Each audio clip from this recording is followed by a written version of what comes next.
Dimas Anandra adalah seorang pengusaha dan selebgram, memiliki banyak penggemar dan bergelimang harta. Namun, kehidupannya berubah karena memperlihatkan bahwa dia menyalahgunakan kekuasaan. Dulu, mereka tinggal di rumah mewah, sedangkan sekarang mereka harus tinggal di permukiman kumuh. Dahulu selalu dikelilingi teman yang banyak, sekarang satu pun tidak ada yang mau menemaninya.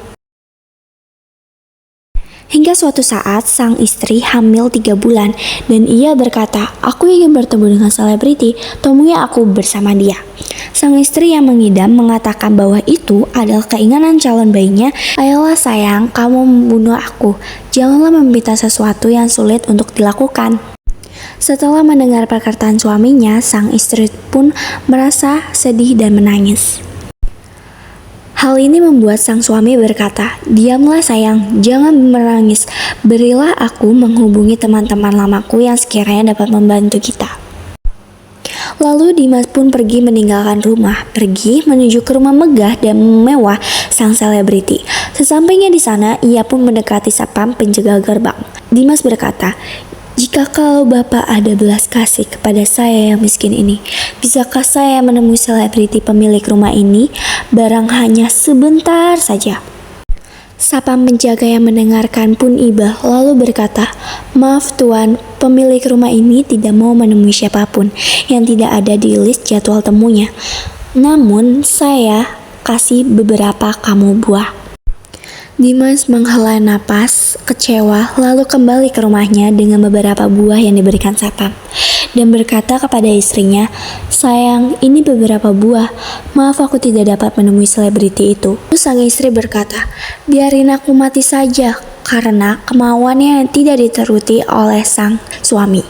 Sang suami pun kesal, akhirnya ia kembali ke rumah selebriti tersebut. Kebetulan ia bertemu dengan selebriti tersebut di perkarangan rumah, dan selebriti tersebut menyapa, "Hai Dimas, bagaimana kabarmu setelah lama tak terlihat media?"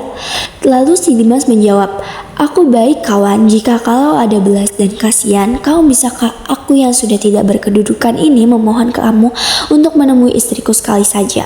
Istriku sedang hamil 3 bulan, ia mengidam ingin bertemu denganmu, bawa istrimu kemari." Akhirnya si selebriti menemui si Dimas dan istrinya. "Sampai jumpa kalian dan ini istrimu. Bagaimana? Apakah mengidammu sudah terpenuhi? Terima kasih ya sudah mau membantuku. Maaf aku belum bisa membalas jasamu."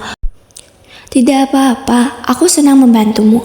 Aku mengerti keadaanmu sekarang semenjak video itu beredar. Sebenarnya apa yang terjadi? Kau bisa cerita kepadaku, siapa tahu aku bisa bantu." "Jadi saat itu aku sedang terburu-buru karena kakak iparku meninggal. Di saat itu aku masih ada kerjaan dan sewaktu aku yang pergi, aku sedikit lantang kepada pegawaiku, hanya ketidaksengajaan. Aku sudah menghubungi media untuk mengklarifikasikan hal ini. Semoga dengan ini bisa membuka jalanmu untuk kembali sukses lagi." 1 week later. 1 minggu setelah kepulangan dari rumah si selebriti, media yang mengklarifikasikan kejadian itu berhasil meyakinkan masyarakat bahwa hal yang ia lakukan adalah bentuk ketidaksengajaan. Pada akhirnya, Dimas Anandra menjadi pengusaha sukses dan selebgram lagi dan dibantu oleh istrinya.